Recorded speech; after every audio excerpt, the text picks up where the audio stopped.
ధర్మశాస్త్రం చెప్పే ముఖ్య విషయాలు. అసుమంగరి స్త్రీలు నెత్తిన కుంకుమ లేకుండా ఎప్పుడూ ఉండకూడదు.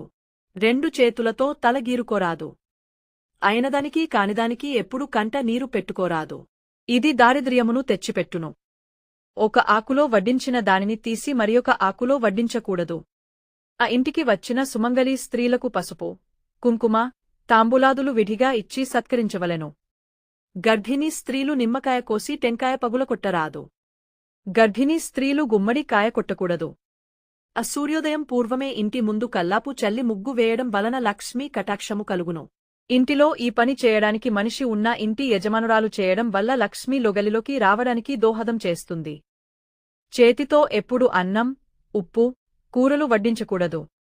ఏ వస్తువు అయినా ఇంట్లో ఉండి లేదు అనకుండా తీసుకురావాలి, లేక నిండుకుంది అనడం సబబు. నాస్తి నాస్తి అంటుంటే మనకు అన్ని నాస్తిగానే అవమని అశ్వినిదేవతలు మరియు తథాస్తు దేవతలు కూడా పలుకుదురు.